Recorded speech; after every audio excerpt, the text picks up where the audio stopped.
This message is brought to you by Apple Card, Shave Ice by the beach, a trip to the state fair, and a throwback flick at the local drive-in. They're more than just items to check off the summer bucket list. They're also opportunities to earn 2% daily cash back when you use your Apple Card with Apple Pay. Apply for Apple Card now and use in minutes with Apple Pay. Subject to credit approval. Apple Card is issued by Goldman Sachs Bank USA, Salt Lake City branch. Terms and more at applecard.com. Low energy, unfocused, foggy? You might be dehydrated. Whether it's hot yoga, over 100-degree weather, or too much sun. Gator Light, with a specialized blend of 5 electrolytes, was scientifically designed to help move fluids into the body faster for rapid rehydration. Shop now at retailers nationwide. Gator Light hydrates faster than water. Is it in you? Symptoms noted are signs of mild to moderate dehydration. Consult a healthcare professional if symptoms persist. The new LinkedIn Hiring Pro can't undo your last hire. The human postponer. They were the master of one phrase. I'll circle back on that. But 3 months later, you are the one doing all their work and wondering how big that circle is. But LinkedIn Hiring Pro can take the hiring load off your plate by automating the hiring busy work from the initial job post to scheduling interviews. Hire right the first time with LinkedIn Hiring Pro. Post a free job today at linkedin.com/quality. From the Fifth Quarter Studios in Madison, Wisconsin, you're listening to Coach Unplugged. And now, your host, Steve Collins. Hey, everybody. Welcome to Coach Unplugged. I am so happy that you decided to join us. If you like this podcast, you should go over and listen to a bunch of the other ones in our network, with like the 5-Minute Basketball Coaching Podcast, or High School Hoops, or Coaching Youth Hoops. All of those are, I think, interesting, and we would love if you left a 5-star review. You can leave those 1-star reviews at home. But before we jump into the topic today, I'd like to give a big shout out to our sponsors. First of all, Dr. Dish. Mention Coach Unplugged, and you'll get $450 off. You'll get great customer service. It is, I can tell you from someone that's still coaching, it has helped my team immensely. I can't tell you the number of shots that we have taken on our Dr. Dish machines. And then also go over and check out teachhoops.com for coaches who want to get better. 25 years ago, when I took over a program that no one wanted, that had 5 winning seasons in 35 years, I was the only applicant. No one wanted it. I would have killed for a resource like teachhoops.com. It took me years to turn it into a national powerhouse. And I have put all that secret sauce inside of teachhoops.com. So come over and check it out. 14-day free trial. It will give you the roadmap. It will give you me. It will give you one-on-one calls and office hours, and a community of like-minded coaches. I think you'll love it. Let's head off to the podcast. I think I'm just on the computer audio, so I think that's fine. That's fine. Whatever. That works. That works. And I don't know if you can see me. Can you see me? I can't. I can see a picture of you, but I can't see you. Oh, I hate that picture. Hold on. You have a green tie on. Wait, there's something. All right. I think the video should start so you can actually see me. That's okay. I got your. I was doing a couple other calls this morning. Oh, there you go. Perfect. I wasn't able. I just perused your email because no worries. I got a couple other calls, and I was like, I have like 5 minutes between calls, so I didn't.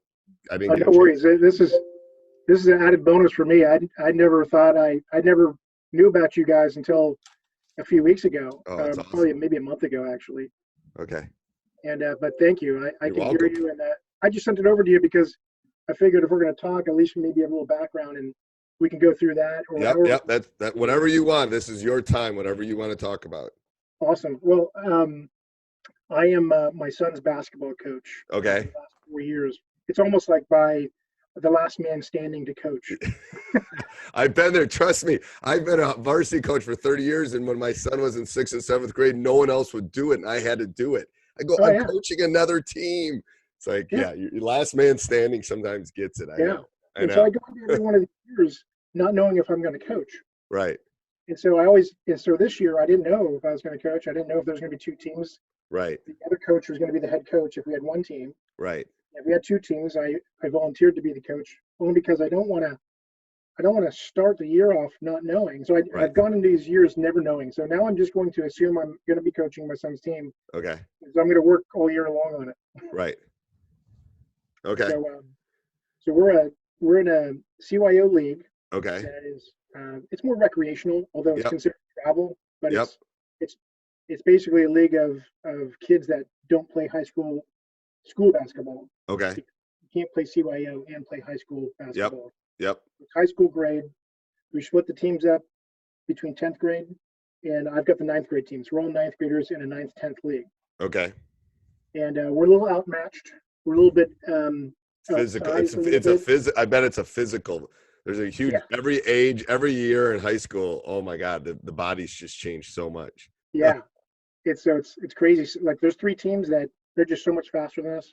Right.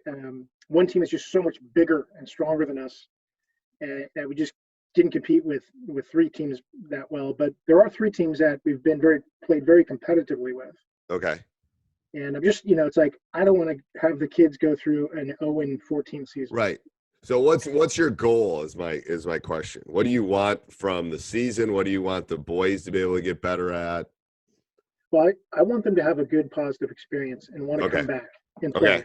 Yep. We have a good group of core people this year. And I want them to have a good experience. I want them to have fun. I want them to improve and notice the improvements. Okay. And I also want them to experience winning, although I'm not making that the only thing at all. I'm trying to see the positives in every game. And I'm trying to emphasize that I'm a pretty positive person. Right. By the same token, I see the heads down and, they're pretty discouraged about the losing. Right. So what are the other teams doing to you that cause them to win? I mean, what are they turning you over? Are they shooting the ball better? What's the skill set that your guys don't have and they do? That'll help me. We definitely, I think that I was thinking about this call and I sent a message to my coaches, which was the basis of what I sent you is what do you think our top strengths are? And, but as it relates to our opponents, they're shooting a lot better. We're getting shots. We're getting good shots. We're not making them. Yeah. So if we could make 10% more of our shots even this week, we'd beat the teams we're playing this week. Okay. So then what I'm trying to do is figure out, because you said you practice twice a week. Yeah. Okay. So what I'm trying to get at is what we can do in those two practices. So I would just say what you just said, a lot of your practice should be shooting. You should do a lot of shooting drills, a lot of, and you're talking about having fun. They'll love that. Trust me. Yeah. Offense is fun. So, you can make question for you. Yeah. Before we go down that road, we haven't spent a lot of time rebounding. We also, we're winning some of the 50-50 balls. Right. We haven't spent a lot of time training on rebounds. And so when I was thinking about it, I planned today's practice to do a lot of fundamentals. I went through half of the course online with Coach Dan. And so I put my practice plan together with 3 of those drills, like the circle drill and the one-on-one drill. Yep. Because we haven't spent a lot of time on it. And I feel if we can get better at rebounding, we're going to get more opportunities to shoot. So I figured rebounding and shooting are my 2 priorities for the rest of the season. Yeah. So rebounding is this weird thing. If anybody can ever bottle that, they'll be a very wealthy person. I'm telling you, because rebounding is one of those things that there's rebounding drills. The point is you have to emphasize when you're scrimmaging and doing stuff full court. Whatever you emphasize, they're going to do. It's like parenting, right? If you emphasize it, they do it. It's similar to if you emphasize rebounding and offensive rebounding or boxing out, they'll do it. The problem is you can only emphasize so many things, right? So it's fine to do some of those drills, and those are good because they reemphasize that it's important to you, so then it becomes important to them. Like I can't handle turnovers. Like it's my pet peeve. I'm like I do a lot of that too. I'm a Bo Ryan decide. I mean, it's a math teacher in me. It's like every time you turn it over, it's 3 points they can score and 3 points we can't score. So it just drives me bonkers. But that was the third area, really. It's bad passing and bad catching. Yeah, passing and catching is going to be harder. You might have to do that within a game-based approach where you're working on rebounding or working on shooting. So here's a good way to combine the 2 things that you said you need work on. Every shooting drill should have a rebounding component. Okay, so let's say you have a couple baskets going and they're partner shooting. It's a basic drill, but they're partner shooting. The partner that's rebounding, if they miss it, should get the rebound and put it back in. Okay, so you're killing 2 birds with 1 stone at this point. But there's a knack to rebounding where it comes off the rim, how it comes off the rim, and great if they make it. I don't make them put it back in because it went in the basket. So about half those shots, or more than half, are probably going to be rebounds. Put it back in and then kick it to your friend.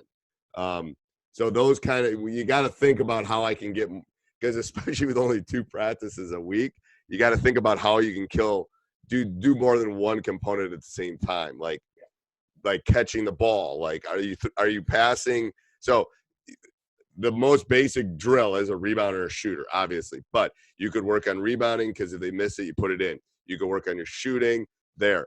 Then they can also work on their passing. Are they passing into the pocket? My guys right now with my team, oh my God, they can't pass it. We have shooters, but they're passing it like all over the place. They're not putting it in the pocket. Yeah. So we work on passing. You mean right here. Like watch Steph Curry when he catches it, it's in his pocket in a millisecond. He's a human being. He can't shoot faster than I can, but his prep before he shoots it is better than any human beings in the world, probably. Yeah. So are you putting it where they want it? That kind of thing. And then the third thing is you can work on how you catching it. Are you a one-step shooter? Are you a hop? So there's your footwork. There's your not traveling when you catch the ball kind of thing. So all those components, there's 4 things in it, the most basic drill you can probably do, that you have to, walk around and say, hey, make sure you get into the pocket, blah, blah, blah. If they're just doing it, they won't. You have to keep reminding them of those things. But yes. So how's your ball handling? Our dribbling's pretty decent. Okay. We've got, some decent ball handlers. My son's the point guard. Okay. I've got 2 twins that came over. I've got kids from 3 different schools. So we've never played all together before. Yep. So our starting 6 to 7 all could handle the ball. And are you as athletic or more athletic than the opponent? No. Okay. I was just trying to find ways to get easy baskets, because if you were, you could pressure them. Well, we are faster than a lot of these teams, and so and I've got a couple guys. I've got 3 guys that can dribble drive, but we just don't finish. We've had we started without an offense, and I've incorporated the basic triangle offense, and it's worked. We've been passing in the paint, and even though we were against a 3-2 and getting the ball into the paint, it was really nice to see. Right. But they were just missing. So what kind of, so this is when you're thinking about your practice, what kind of shots are you getting? And those are the kind of shots you should practice. So are you getting shots dribbling to the basket? Or are you getting shots in the paint? Or are you getting kick out threes? What are you getting? We're getting all those. Okay. We're best. We've got a guy that one of my wings, so I'm thinking about moving to power forward. He's our leading scorer, and he's a great rebounder, and he's our fastest guy. And so if we get him in the low post on the right hand side, he just he scored 16 points in the last game just in the same spot. Right. Laying it up pretty much. Right. And so we get a lot of layups. We've missed a lot of layups. Yeah. We have one guy who can hit threes pretty consistently, and another guy who can hit them every once in a while. We haven't been very good at threes. Okay. We don't hit a lot of medium jumpers or anything like that. We don't. So so dribble drive's good. Dribble drive's probably the way I would go if they can handle the rock. Yeah. Get them attacking the rim. Hopefully, you get an official that will call some fouls that you can shoot some free throws too. Yeah. So I would do all of those. I think that's good. Yeah. So when you're thinking about your practice, definitely. The problem is they're not shooting every day. Yeah. So to expect them to be, if they were practicing 5 or 6 days a week, that shot would be coming. But with them only doing it 2 days a week, that's the hard part. So you got to figure out how you can get easy baskets too. Maybe going to the free throw line, maybe a couple, watch the course on out of bounds plays or something. Maybe a couple out of bounds plays that will work well. So something like that where you got to figure out how to get some easy buckets. Yeah. So are people scoring easily on you? Well, we're playing against everybody. Just camps out in a 2-3 zone in this league, or a 3-2. Right. And so we've tried man to man. We tried box 1. Tried a triangle 2 to take out some of the best. We're just not sophisticated enough to handle it. So we've been camping mostly in a 2-3 because it's easy for my substitutes coming in. It's easy for them knowing where to go. Right. And so we're doing okay defensively. Could you trap out of that? Out of the 2-3? Yeah. Yeah, we haven't been doing a lot of it, but we can. We've got 4 to 6 of our guys are pretty fast and good defensively. That's what I'm saying. I think maybe you have a call where you just trap the first pass or something. It can be as basic as, we'll call it maybe 23 is your 2-3, and then 23X is as soon as that first pass goes, we just double. Because literally people will freak out just because you double once. Maybe just do it once. I mean, it doesn't matter. I mean, you don't have to worry about all the rotations. Yeah. It will work. Awesome. Yeah. We'll try that. Especially kids that aren't only playing practicing twice a week. If you throw something like that at them, holy cow. It'll be fun. Yeah, it will be. And the boys they'll it's easy sell. Because the sell is, you do this, we're going to get a layup. Like, we're going to turn them over. So then when I do this, I really talk about, so you're saying you play a 2-3? Yeah. Okay. So if you're doing this, so hold on. Gotcha. All right. So that's cool. Yeah, I don't have my pad out, so these X's aren't very good. So maybe first pass. So then you got to figure out, you want to take away you can have it. You can do it two ways. If you want to do it really aggressively, you move these guys kind of up, and then you have these two double. Like, as soon as the ball comes over half court, you just have them double, and then these three go for the steal. Okay, that's the first way. That's really easy, and you won't give up many layups doing that or anything. 2 guards will double the ball. Yep. So and then these guys will come up and try to steal they'll have started basically here. They'll start higher, maybe at the second hash mark, and then these two, as soon as someone comes over half court, I just send these two at them, and then it doesn't matter where it is. I send these two at him. They double him, and then these three go for the steal, and then as soon as they pass it out, we're done. Now that's a little bit more aggressive. Less aggressive would be if you're in the 2-3 over here and they go to the corner. I'm guessing they go to the corner a lot. This is an easy double because this guy doubles, okay? This guy comes over and basically has to take the post away, right? This guy's already creeping over because the pass is going to go to one of 3 spots, and then this guy's your safety. So if you double here, right, where does he want to pass it? He wants to pass it there. Take that one away. He wants to pass it here, and then the skip is where this guy's going to get the steal too. Does that make sense? Yeah, it does. I just took a picture of it too. Yeah, I can send you this too. But that's awesome. that's what I would. I mean, I would, if you want to be really aggressive, have the top 2 guys double. And the thing with any double, basically, let's say I double here and the X's are doubling. The key is tell them there's always, no matter where you double on the court, as long as it's not in the middle, there's always 3 passing lanes, right? Yeah. You have to take those 3 passing lanes away because you're doubling. They can either pass it here, they can pass it here, or they can pass it here. That's the only 3 spots. Now, there's basically 3 passing lanes. So the skip is okay, but take those 3 passing lanes away and you'll be fine. And to be honest with you, with a team like yours, I would only do 1 trap and done. And then I would just go back, because that way your cost benefit is good. You're going to one trap done.